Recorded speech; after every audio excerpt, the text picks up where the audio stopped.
Sebenarnya tuh emang berapa sih gajinya orang yang kerja di tech, apalagi di Singapura? Bisa 200 atau 300K. Bisa antara 9. Ini gue hitung juga waktu gue pindah dari Indonesia ke Singapura itu sekitar 2,5 sampai 3 kali. Nice. Emang bener gaji karyawan tech di Singapura bisa sampai 2 miliar lebih. Nah, Singapura menjadi hubnya tech giant kayak Grab, Facebook, Amazon, Google, dan banyak lagi. Mereka invest di negara ini sampai tens of billions of US dollars. Di video ini gue pengen bahas bareng-bareng sama teman-teman gimana sih caranya bisa kerja di tech company di Singapura, terus beneran berapa gajinya, dan terakhir investnya anak-anak tech itu di mana aja. Yuk kita sikat bareng-bareng, let's go. Amin, Aryo. Thank you for the time. So pertanyaan pertama, gimana caranya Aryo bisa pindah ke Singapura dan kerja di Singapura? How was your journey before?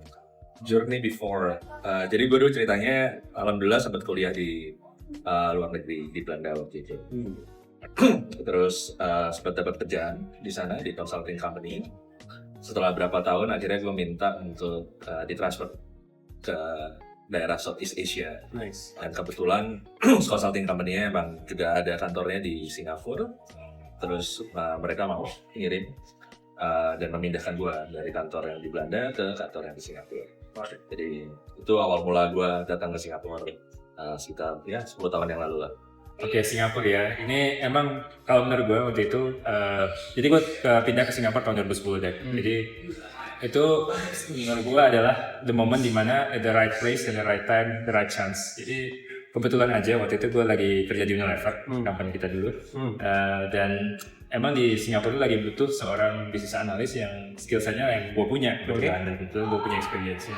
Dan ada openingnya juga gitu. Jadi waktu itu gue juga lagi kepikiran why not I try this gitu. Jadi akhirnya gue apply dan luckily I know some of the people here because we work together. Jadi in the end one thing led to another akhirnya jadi dapat kerjaan di sini.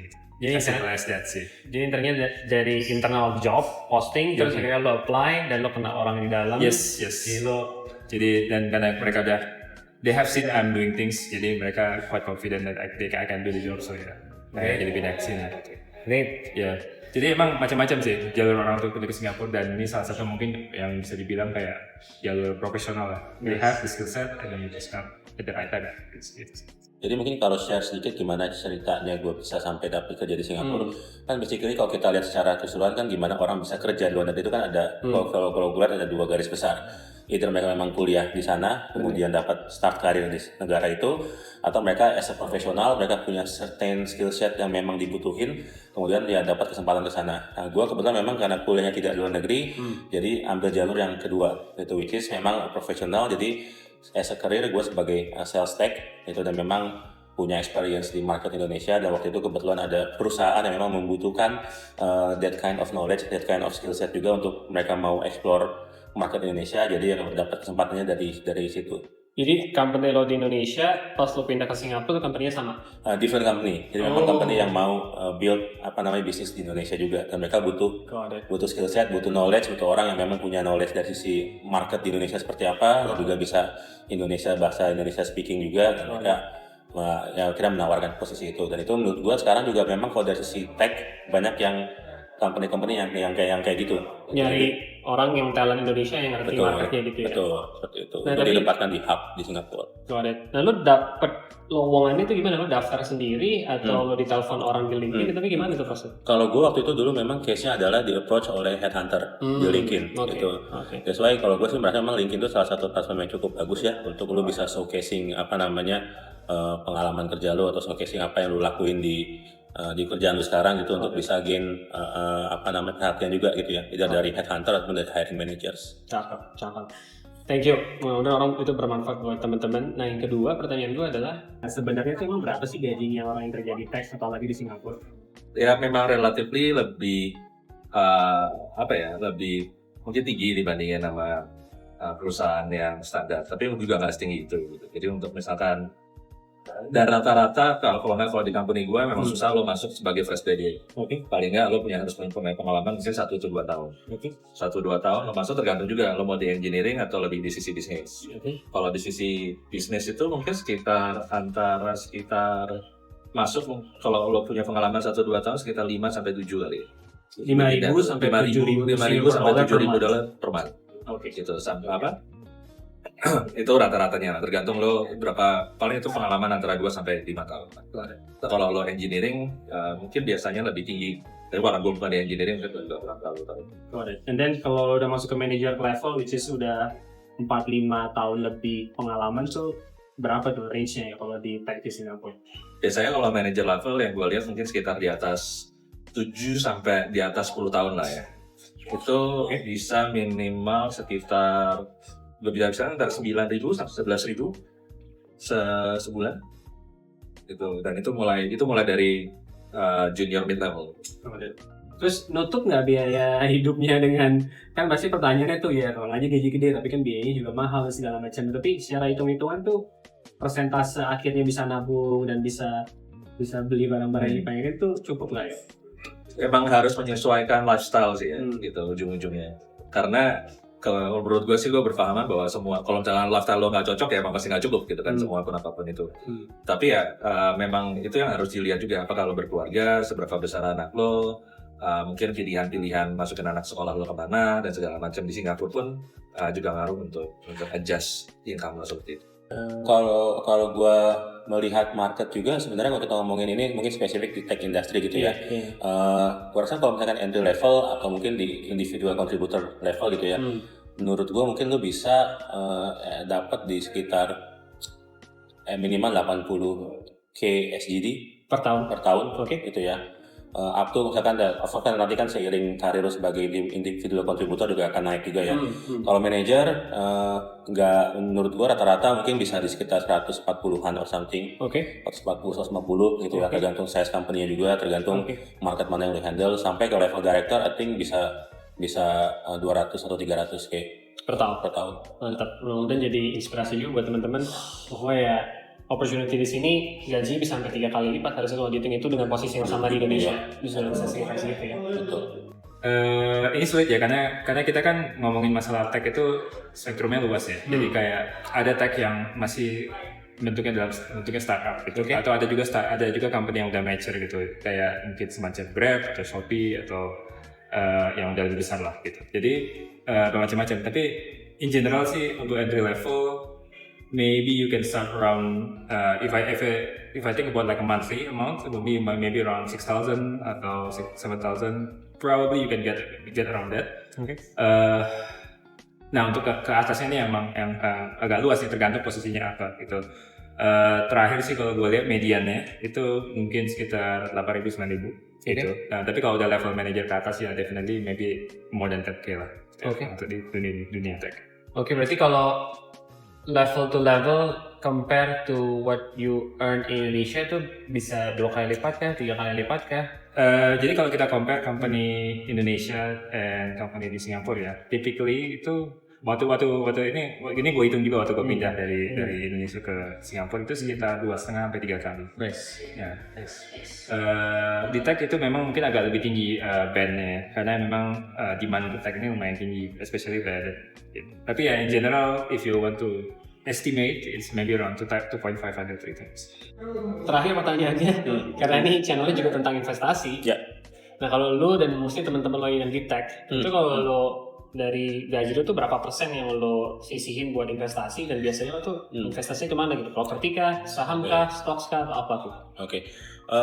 Kalau gue ngomongin investasi kan karena kebetulan istri gue juga kerja gitu ya, so kita basically ngumpulin gitu, jadi ngebarengin itu kemudian investasi bareng gitu ya, dari joint income kita. Biasanya mungkin sekitar karena kita memang punya banyak mimpi dan juga anak-anak masih kecil-kecil, jadi memang kita cukup agresif dalam hal berinvestasi gitu. Mungkin kita bisa sekitar 25%. Itu untuk kita sisihin, jadi memang kita hidupnya try to frugal as possible. Macam-macam bentuknya, of course kayak misalkan karena saya dan istri juga kebetulan Singapore permanent resident juga, jadi of course ada beberapa yang memang dipotong dan untuk CPF gitu ya. Mungkin kalau di Indo kayak BPJS kali ya. Nah, scheme dari Singapura ini sendiri juga terutama untuk permanent resident dan ininya ya, citizennya itu juga mereka membantu rakyatnya itu supaya bisa menabung. Jadi ada namanya CPF. Kalau gue jujur, gue agak standar masalah investasi. Jadi satu tipikal Singaporean punya CPF. Jadi intinya kalau gaji bulanannya orang tech itu rata-rata di atas 8.000, jadi itu mereka kepotong langsung gajinya sekitar 1.600 ke CPF. Dan perusahaan akan nambahin sekitar 1.400. Jadi total sekitar 3.000 Singapura dolar per bulan, pemerintah maksa mewajibkan karyawannya untuk melakukan investasi, siapin dana pensiun, siapin uang kesehatan, siapin dana pendidikan dan perumahan melalui si CPF ini. Nah, intinya kalau CPF ini nanti udah kekumpul, rata-rata sekitar 1.700 atau sekitar 20 jutaan sebulan, itu akan masuk ke dana pensiun pas udah nggak kerja lagi. Itulah beauty-nya pemerintah di luar negeri, terutama di Singapura, mikirin pensiun para karyawannya, para pekerjanya di negara tersebut. Yuk kita lanjut lagi ke interviewnya.